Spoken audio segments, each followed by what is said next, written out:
Yeah, okay. So chapter 3, please, Okay. of Genesis. Until what verse, Father? Entire verse. The fall, chapter 3. Now the Yes. serpent was more crafty than any of the wild animals the Lord God had made. He said to the woman, "Did God really say you must not eat from any tree in the garden?"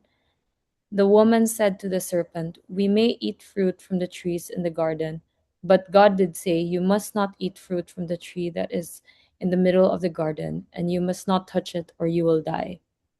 "You will not certainly die," the serpent said to the woman, "for God knows that when you eat from it, your eyes will be opened, and you will be like God, knowing good and evil." When the woman saw that the fruit of the tree was good for food and pleasing to the eye, and also desirable for gaining wisdom, she took some and ate it. She also gave some to her husband who was with her, and he ate it. Then the eyes of both of them were opened, and they realized they were naked.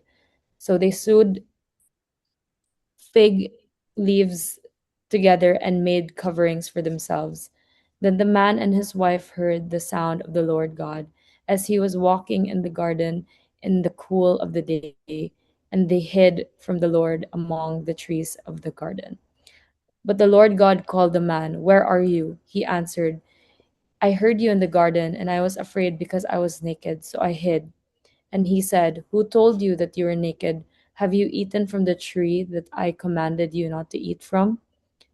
The man said, "The woman you put here with me, she gave me some fruit from the tree, and I ate it." Then the Lord God said to the woman, "What is this you have done?" The woman said, "The serpent deceived me, and I ate." So the Lord God said to the serpent, "Because you have done this, are you above all livestock and all wild animals. You will crawl on your belly, and you will eat dust all the days of your life. And and I will put enmity between you and the woman, and between your offspring and hers. He will crush your head, and you will strike his heel." To the woman he said, I will make your pains in childbearing very severe. With painful labor you will give birth to children. Your desire will be for your husband, and he will rule over you." To Adam he said, "Because you listened to your wife and ate fruit from the tree about which I commanded you, you must not eat from it. Cursed is the ground because of you. Through painful toil eat from food you will eat food from it all the days of your life. It will produce thorns and thistles for you, and you will eat the plants of the field. By the sweat of your brow you will eat your food until you return to the ground, since from it you were taken, for dust you are, and to dust you will return. Adam named his wife Eve, because she would become the mother of all the living.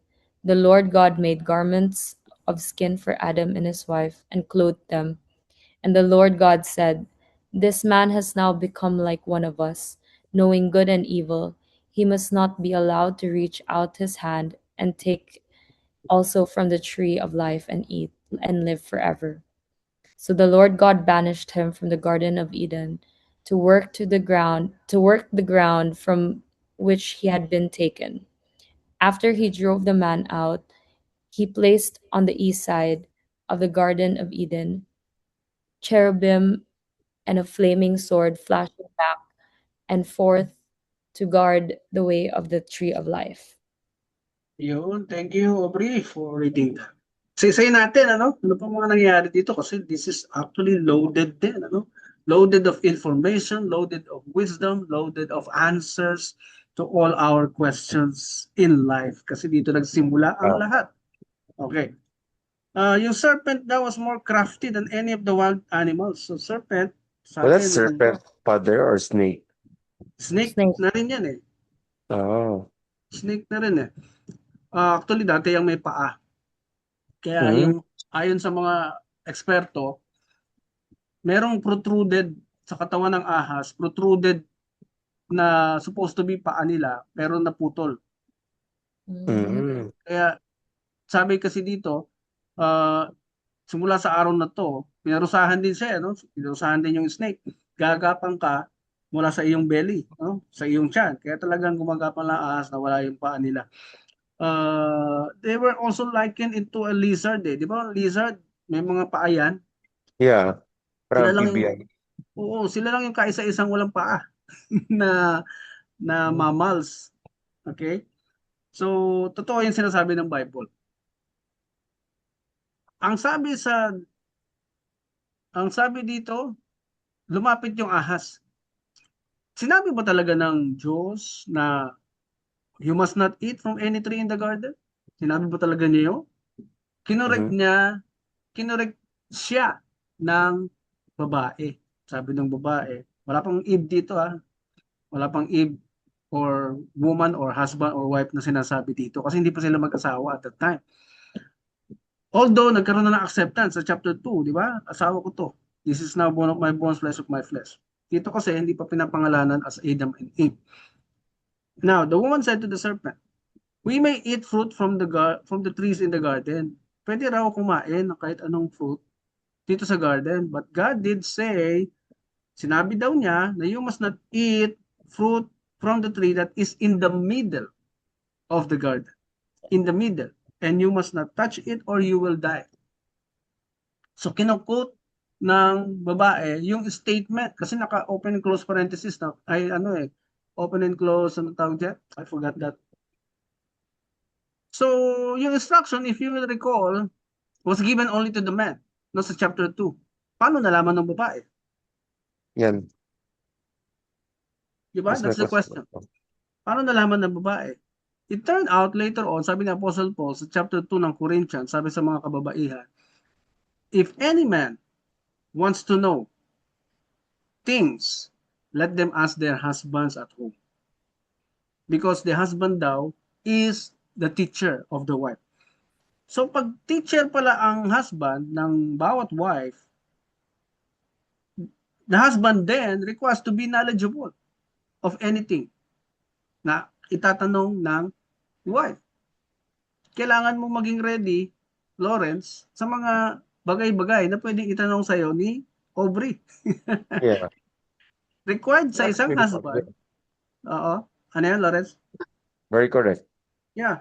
Required sa isang husband na maging maalam sa basic carpentry, basic electricity, basic electricity na may kinalaman sa pagre-repair sa bahay. Basic, alam mo alam mo din dapat ang current events. Alam mo din dapat ang history. Alam mo din dapat ang philosophy, etc. etc. Required sa atin bilang teacher na matuto ng mga bagay-bagay. Kaya nga, isa sa mga nagugustuhan ng mga babae sa lalaki ay yung lalaking smart, no? Lalo na kung very conversationalist, ano? Ang galing magsalita, may laman, hindi lang basta nag-opinion, di ba? Hinahangaan niyo yung mga ganun lalaki, Aubrey. Yeah. Kasi nai-impress yung babae sa ganung lalaki because naka-template eh. Naka-template sa katauhan ng bawat babae na kung ano ba yung dapat na meron sa isang lalaki. Okay? Kaya the Bible talks about that. Nalaman ng babae yung instruction Sorry. because the man gave that instruction to her. Up to sabihin ng Diyos sa lalaki, pinasa yung instruction sa babae. Kaya merong open and close na ano dito, quote, may quote dito, you must not eat fruit from the tree that is in the middle of the garden. Now, sabi ng ahas, pinaliwanag sa kanya, hindi naman kayo mamamatay, you will not certainly die. Verse 4, the serpent said to the woman, kasi ang pagkakaintindi ng babae, pag hinipo, tumba, dead on the spot. Yan ang pagkakaintindi niya, no? Sabi ng ahas, hindi. Mabubuksan lang ang inyong isip. Alam ng Diyos yun. Na mabubuksan lang the moment you eat from it, your eyes will be open and you will be like God, knowing good and evil. Mabubuksan ang mata ninyo pagkatapos niyong kainin. Para lang kayong Diyos na naintindihan yung good and evil. Hindi ka tutumba, hindi ka mamamatay. Because iba yung meaning ng die. Die means disconnection from God. And that's what happened later on. Makikita natin. Yeah. So nung makita ng babae na katakam-takam, yummy, hinipo niya yung forbidden fruit. And she also gave some to her husband. Nasaan yung husband niya? Who, verse 6, who was with her. Her. Kasama niya, katabi niya. Serpent. Diba? Nandun lang. Hinahayaan yung mga pangyayari. Okay. In connection with this, I read a case in the US Supreme Court, Lawrence and Aubrey, dito sa book ni Dean Mel Santamaria, sa Persons and Family Law. Meron siyang sinight dyan na isang case sa US na ang judgment ay nagbase dito sa verse ng Bible. Alam niyo ba, sabi nung isang army, nag-file siya ng adultery complaint, no? Adultery complaint against his wife. Ang third party, yung kanilang driver, ano? Yung kanilang family driver. So nag-file siya adultery, sabi ng judge sa kanya, sabi ng court, you are in connivance to this adultery case na final mo. Eh nagulat siya, anong connivance? Sabi ng korte, alam mo na palang nangyayari yan, matagal na, hinayaan mo mangyari, at ngayon ka lang nagpa-file ng case against your wife. You are in connivance to this, sabi ng korte. Kaya wala namang explanation doon, ano, kung saan galing yung kanilang judgment. Doon ko na-realize, naalala, na ito palang pangyayari sa Bible. Nanonood lang yung lalaki, alam na niya nagkakaroon na ng tuksuhan, nagkakaroon na ng something, wala siyang ginawa. Hinayaan ng lalaki dito na matukso ang kanyang asawa. Samantalang, aside from being a teacher of the wife, ang lalaki ay also protector of the wife. Because doon ang gagaling ang meaning ng husband. Yeah. Ang husband is from the word house bond. Okay? It's from the word house bond, which means the one who binds the house together. Mhm. Kahit i-google niyo yan, origin ng word na husband is from the word house bond, the one who binds the house together. So which means, protector ka ng pamilya, protector ka ng asawa mo, protector ka ng mga anak mo. Kaya ka binigyan ng mas matibay na muscle at mas matibay na buto para magampunan mo yan pagiging security, protector ng iyong pamilya. Make sense, Lawrence? Yeah. Diba? Oo. Nagpabaya ka dito, sabi nung korte. Doon sa army na nag-file ng adultery. You are in connivance. Kaya dito sa pagkakasalan ng babae, katabi lang pala niya yung husband niya, wala siyang ginawa, hindi niya kinontra, hindi niya pinigilan. You are in connivance. Meron kang pagkukulang. Meron kang hindi ginampanang trabaho, which is to protect your wife. Which is, nasa loob kayo ng Garden of Eden, sinabihan na kita from the beginning, take care and protect it. Everything that comes into your presence, lahat ng lalabas dyan sa loob ng Garden of Eden, obligasyon mong alagaan dahil ikaw ang nagsimula ng marriage. Kasi pwede naman niyang hindi piliin yung babae na bone of my bones eh. Okay, sige, ikaw pala yung magiging kasama ko. Okay, let's be friends. Pwede naman eh, di ba? Kaso, nagkaroon ng pag-aangkin. Nag-decide siyang angkinin yung babae. And the same concept goes to every male and female na pumasok sa relationship. You will now be the protector, the guidance, the teacher of your wife. Dahil lahat ng obligasyon ng tatay ni Aubrey ay naipasa na sa iyo, Lawrence. Yeah. At yung paglalakad sa wedding, the transfer of the father of the bride to the groom becomes a symbol for that obligation.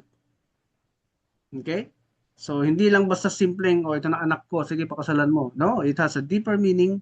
The real purpose of that is to tell the groom na I'm transferring all my obligations to my daughter, to you,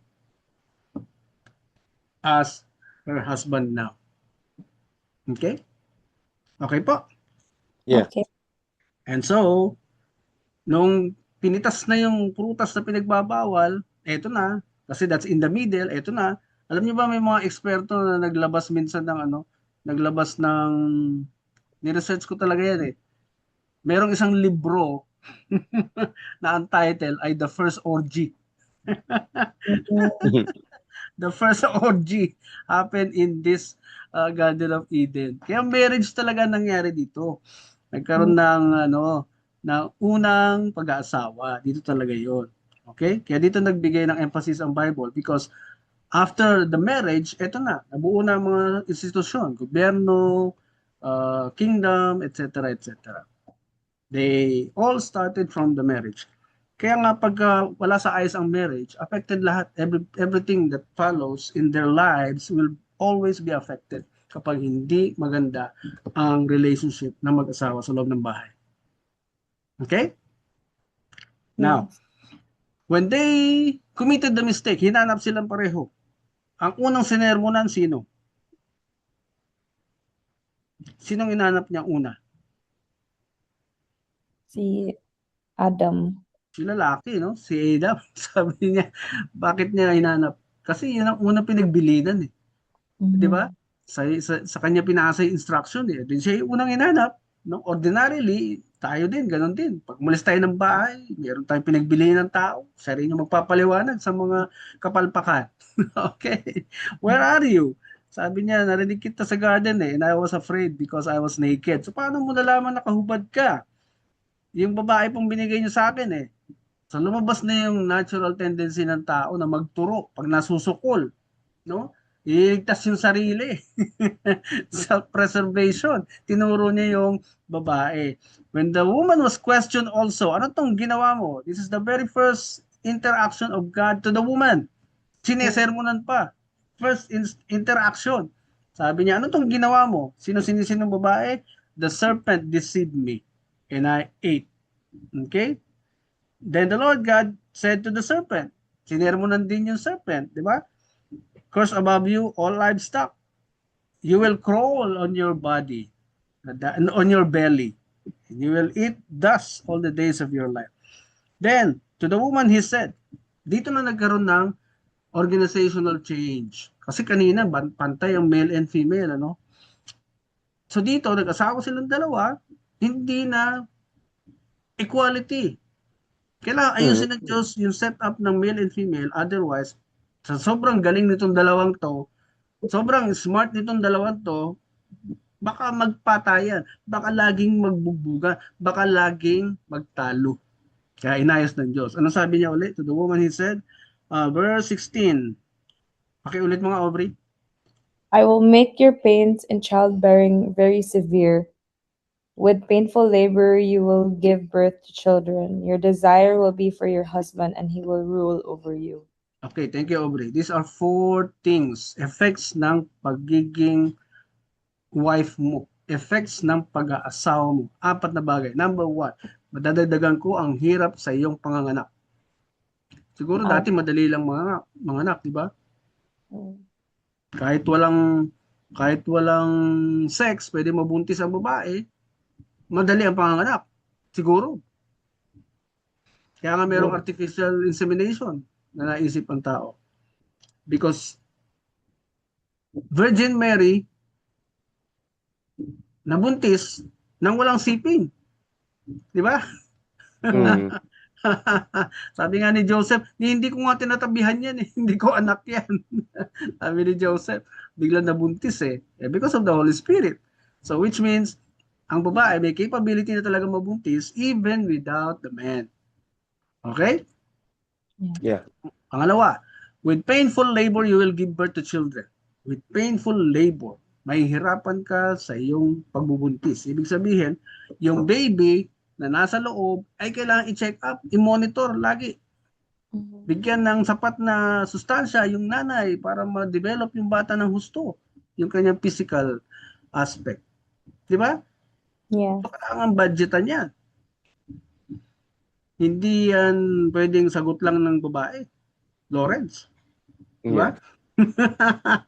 Maglereklamo yan si Aubrey kapag ang check-up, laging sagot niya. Ha? Yeah. Bakit? Pareho naman natin ginawa ito. Di ba? Kaya kailangan budgetan mo. Ikaw nagsimula ng marriage, nananahimik si Aubrey, Correct. kinuha mo, inangkin mo. Di ba na, Aubrey? Yes. Budgetan mo. Yeah, budgetan mo yan, Lawrence. And pangatlo, your desire will be for your husband. Magugulat ka na lang, Aubrey, later on. Pag nagsama na kayo permanently, magugulat ka na lang yung desire mo laging para sa husband mo, para sa protection ng kanyang karangalan, para sa kanyang ikabubuti, para sa kanyang good name. Yun lagi ang magiging decision mo sa buhay, decision making, all about your husband. Yeah. And I felt that personally. Lahat ng ginagawa ng wife ko tungkol sa akin, para sa akin, sa kabutihan ko, sa protection ng name ko, etc. Tama nga sinasabi ng Bible. Di ba? Na minsan nagiging cause din ng disagreement namin kapag naririnig ko sa kanya na ginagawa ko ang lahat para sa iyo. Mm-mm. Mga teleserye. Oo, talagang lumalabas, no? Doing this Ingay. everything, di ba? Mai-experience mo rin yan, Lawrence, someday. Someday. Not today. Ha? Kahit today? Okay naman. Okay. So we can Yeah, so but really sooner or later, you will suddenly feel that, Aubrey. Yeah. Okay?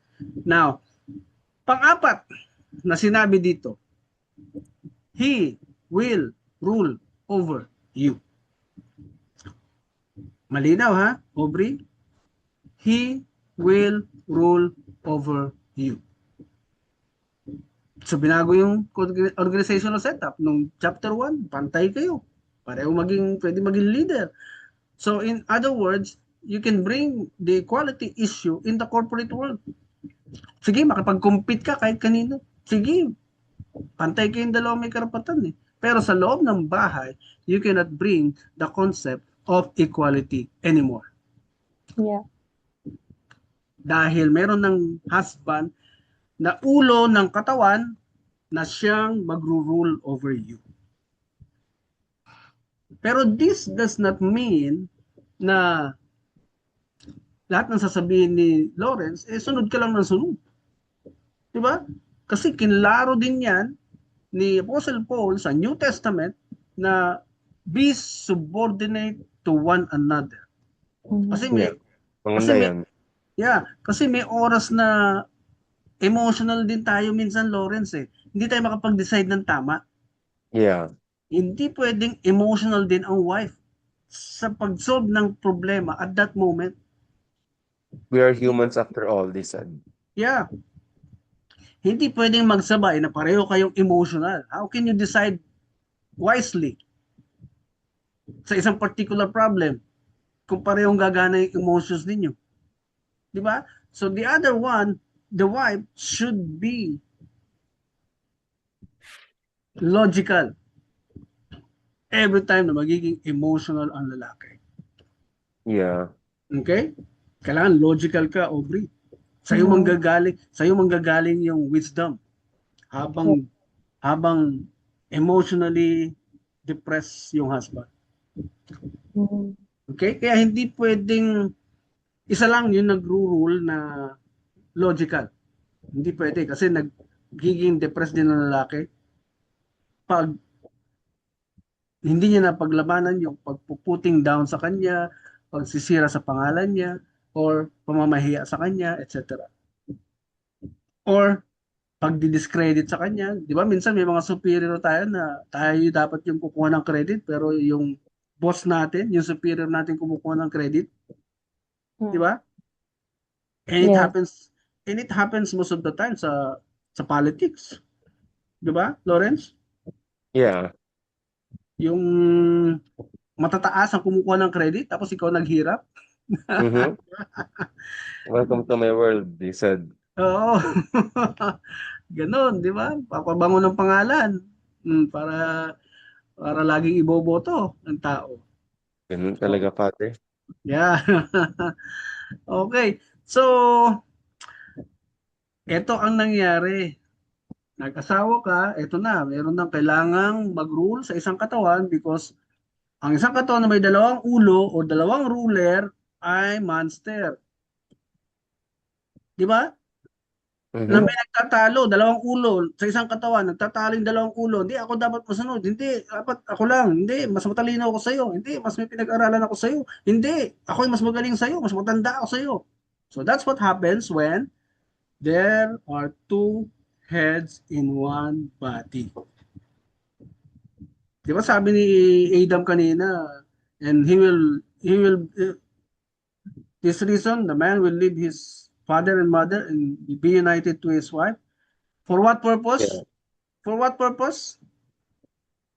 To become one flesh. Oh, yeah.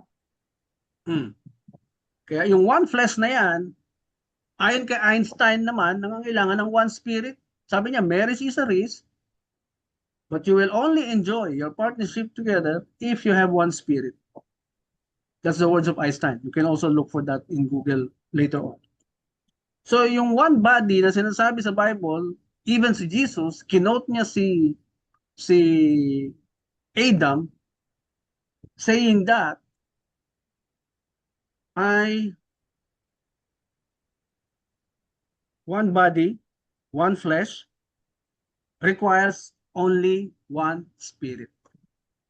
Kaya hindi pwede magsabay yung dalawang spirit sa isang katawan eh. Naintindihan nyo? Yeah. Magi-struggle, maglalaban. Isa lang yung pwedeng maiwan sa one flesh na ito. Now, Mm-hmm. sa conclusion ng ating session, I want you to read, nawala si Aubrey ah. Of Yeah, masok na ulit. I want you to turn your Bible to the reasons why nagkakahiwalay ang mga tao, nag-asawa. Turn to the part where Jesus is talking to the Pharisees during his day about divorce. Please turn to Matthew chapter 7. Matthew chapter 7. Yeah. Matthew. Yeah. This is the first time that Jesus talks about divorce. Hindi naman niya inumpisahan, hindi niya initiate yung topic. Somebody initiated it. Yeah. Nasa verse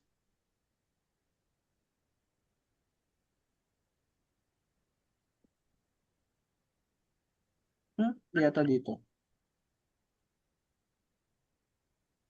Hindi dito.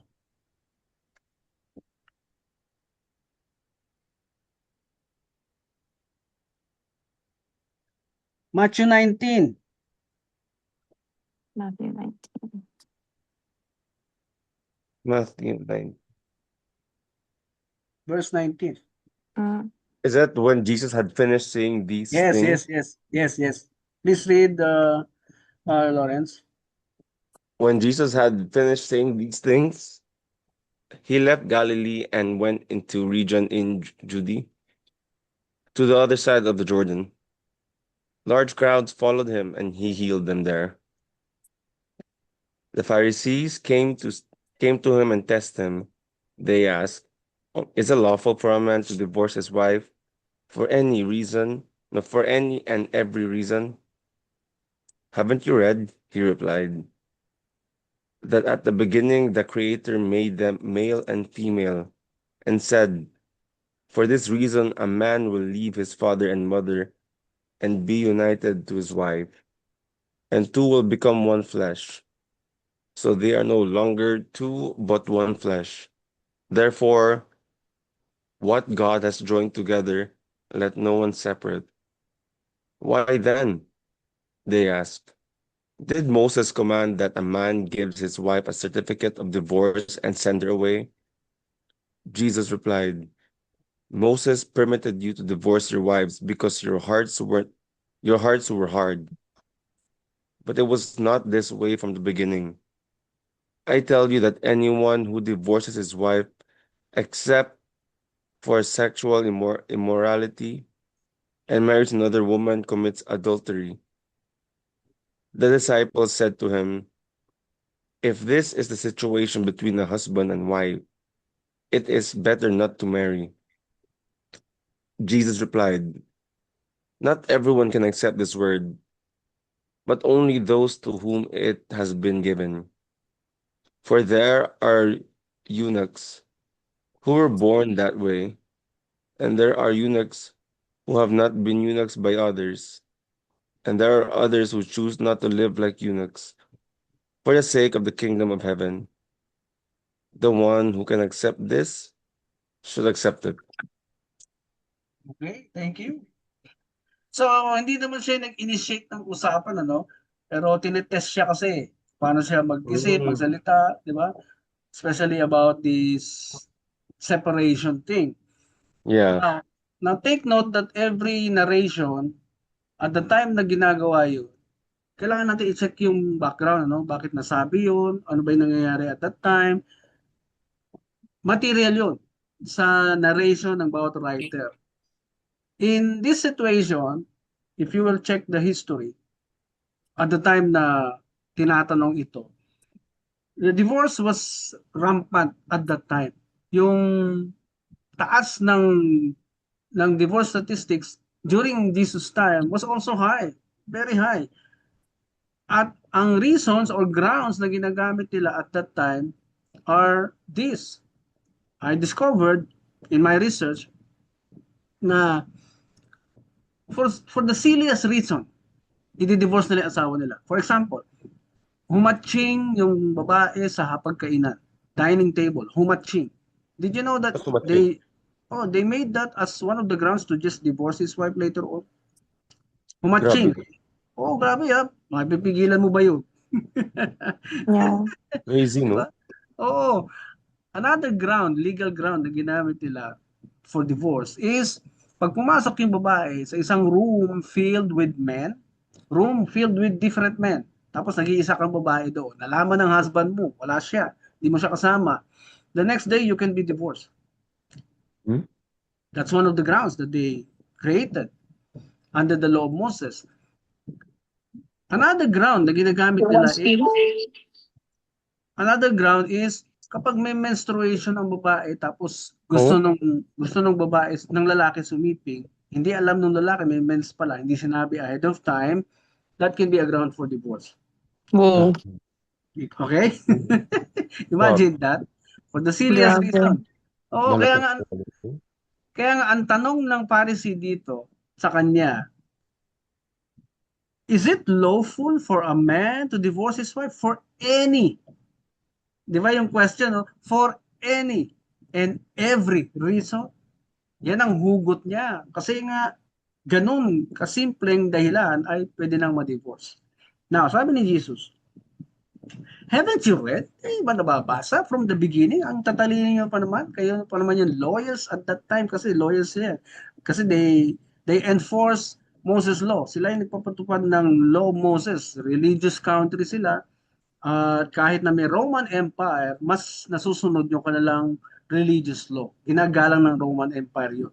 So, hindi niyo ba naintindihan from the beginning, ginawa ang male and female, and for this reason, a man will leave his father and mother and be united to his wife. Nag-asawa sila no?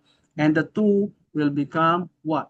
One flesh. So they are no longer two, but one flesh. Therefore, what God has joined together, let no one separate. Ito yung naririnig natin palagi na pag pinagsama ng Diyos, walang karapatan ang judge, ang korte, o justice, o sino man na paghiwalayin sila. Because pinagsama sila ng Diyos. Bakit? Because ang male ay produkto ng Diyos. Ang female ay produkto ng Diyos. Ginamit mo yung produkto niya, so magiging subject kayo sa batas ng Diyos. This meeting is Hmm. Oh, Aubrey, yeah. narinig mo yung last na sinabi ko? Wait. Echo. I will. Sige lang. Take ka namin.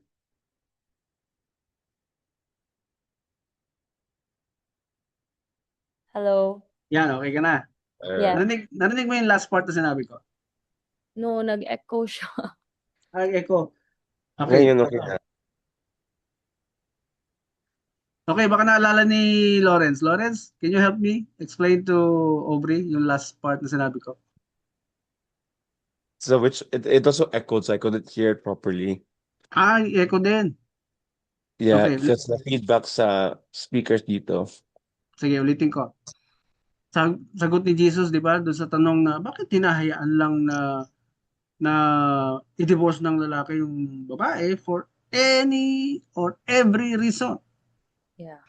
Sabi ni Jesus, hindi naman ganyan from the beginning. Hindi ka ba nababasa, di ba? Na pag nag-asawa, iiwan ng lalaking kanyang magulang at be united to his wife. Remember that everything that Jesus said is a natural law. Remember that every words na binigkas ng Diyos from the beginning, from the Bible, lahat yan ay natural law. Hindi yan subject to, sa ating kondisyon, hindi yan subject sa ating opinion, hindi yan subject sa any conditions. Ang requirement is just follow. Okay? That's natural law kasi. That's divine law. Pag sinabing hiwalay ka sa magulang mo, hihiwalay ka talaga. Hindi mo pwedeng iuwi ang asawa mo sa inyong tahanan na nandun ang mama, ang tatay at nanay mo sa loob ng tahanan. Kahit na hindi ko i-explain sa inyo, alam ninyo ang consequences pag nakatira sa magulang. Mhm. Alam ninyo kahit di ko ituro. Tama, mali. Tama. Diba? Ano ang pwedeng consequences pag hindi nyo sinunod itong paghiwalay sa magulang? Lawrence. Ano po? Ano ang consequences na pwedeng mangyari kapag tumira kayo sa poder ng inyong parents? Oh, we will get punished severely by the acts of God. Mhm. I Yung, think they'll control our relationship. Yeah. diba? And they will always have a parang say. They will control you. Sila magdidictate sa inyo ng mga gagawin ninyo. Yeah. Sila magsasabi sa inyo kung anong magandang future ninyong dalawa. Mm-hmm. Diba? Why they do that? Because, Aubrey? Because they have the right, because we're living under their roof. Yes. And most importantly, they feel na hindi kayo ready sa pag-asawa. That's why you were there. True. Hindi kayo ready. So, makikialam sila. To make you ready. Facts. Diba, Lawrence? Yeah. That's the main reason. They also feel that naturally. Nakaprogram sa katawan nila yun. Okay? So, kailangan humiwalay sa parents pag nag-asawa. And what else? Be united to your wife. Magiging isang katawan kayo dapat. Now, the next question ng lalaki dito. Why then, they ask, did Moses command that a man give his wife a certificate of divorce and send her away?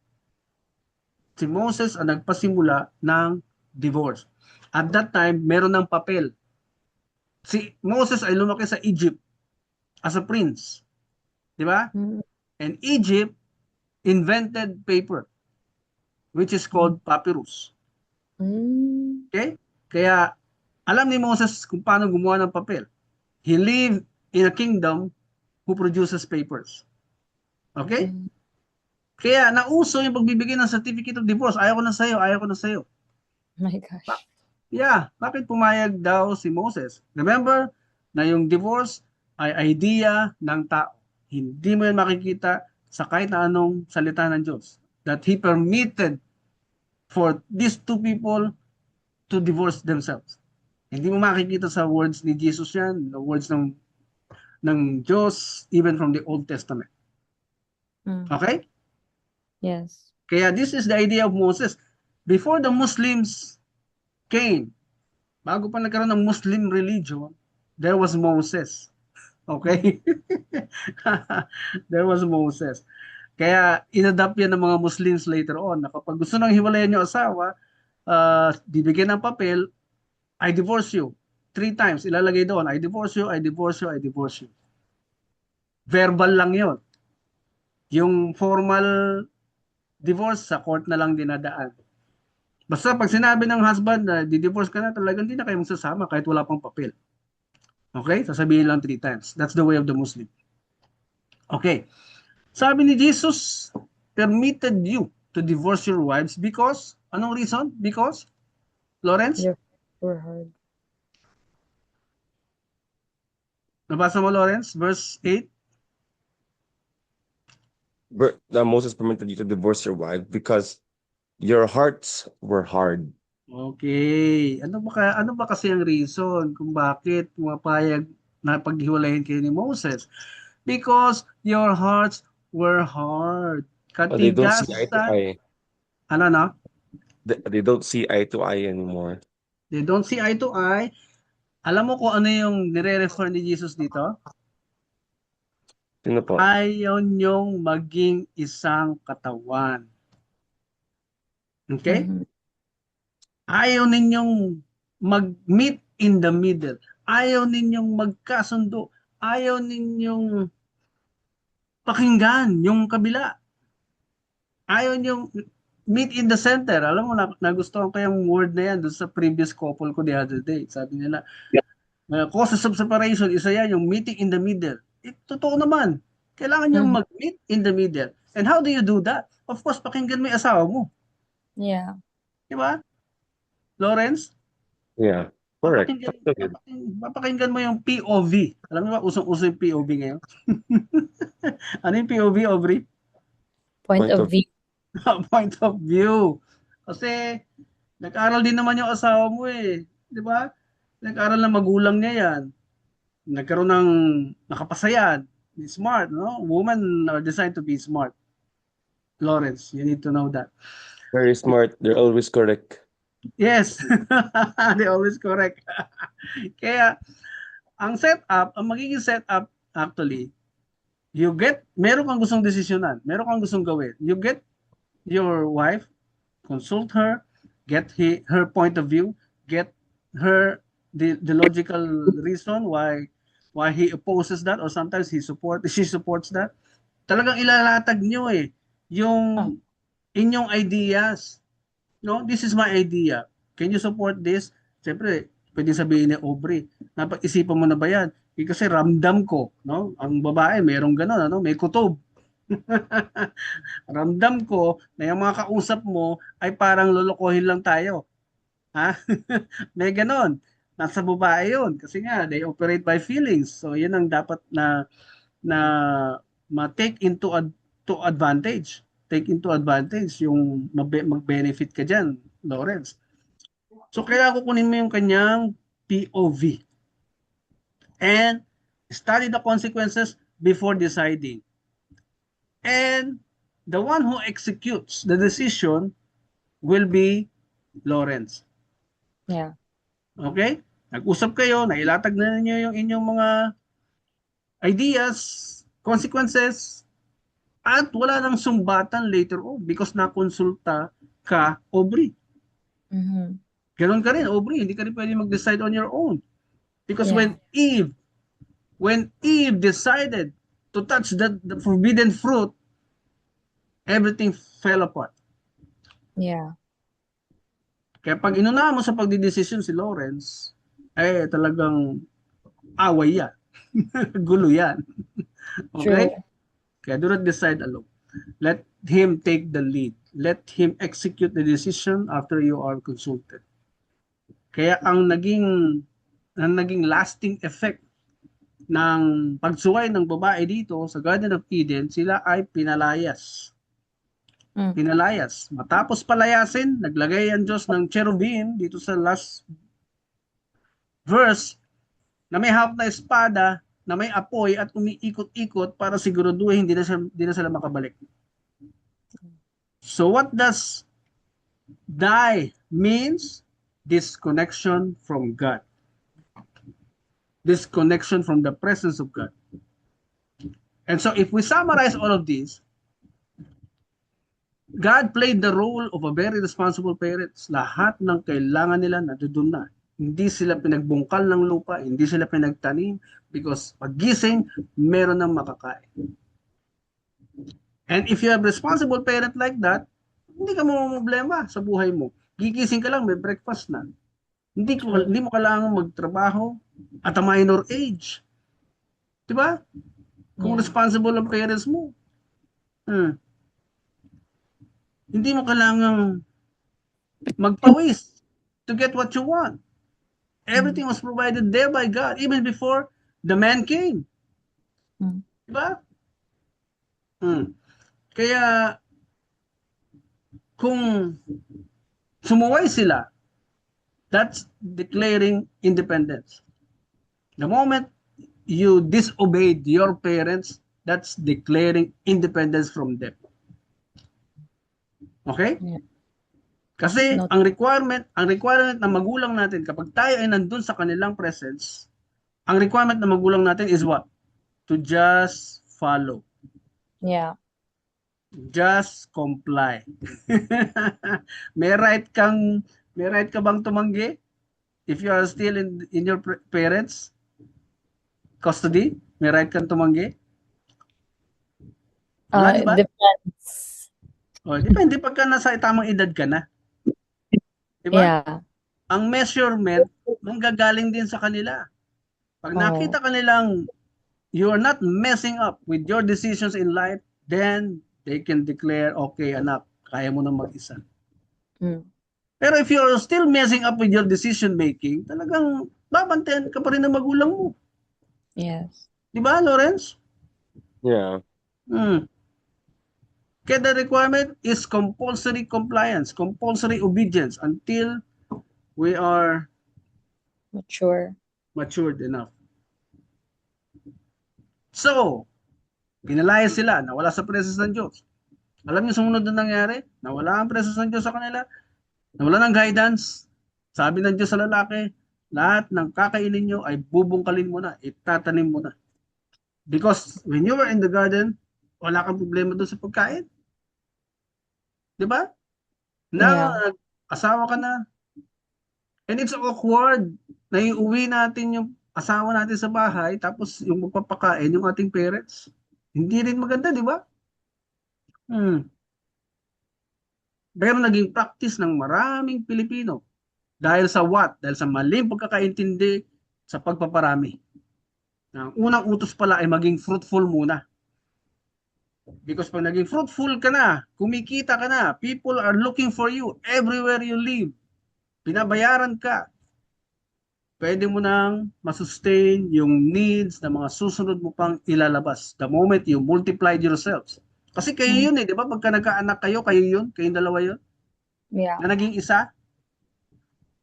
Naging isang human being. Pag minultiply nyo pa uli sarili nyo, o mga another anak, that's also you. Multiplication of yourselves. Tama. But if you are fruitful enough, before you multiplied, walang problemang palakihin sila. Because constantly, tumutubo ang fruits mo, hinahanap ka ng tao, you are being paid. Yeah. Understood? Understood. Yan. So, anong reason kung bakit nasisira ang relationship? Dahil sa kawalan ng consistency sa goal. Ano yung goal? To become one. One flesh. Discuss everything you need to decide as a family. Do not surprise one another. Siguro yung mga surprise ninyo, yung mga gifts ninyo. Yeah. But in major life decision, decide as one. Mm. And this is very basic. Yeah. Basic na nga, hindi pa magampanan. Kaya ang taas ng ating separation statistics. Mm. Di ba? Yeah. Napaka-basic na. Alam nyo, ang dami pang pwedeng ituro sa marriage. Pero we only have a limited time to do this. You will confirm or validate all these teachings as you go along with your married life. Basta, remember that putting God in the center of your relationship it's not just knowledge. It's not just an advice. It's actually a commandment to put your attitudes, your habits, all within the parameters of God inside your home. Naintindihan po? Yes, understood, Father. Yan. So, ayoko nang ubusin pa yung ibang oras ninyo. Although I'm excited to teach you for the whole day, no? Pero kailangan ko ring bigyan kayo ng chance to do your other errands for the day. Now, I will close this session and get your feedback in another recorded video. Yeah, just chat us lang, Father, when you like to meet us again.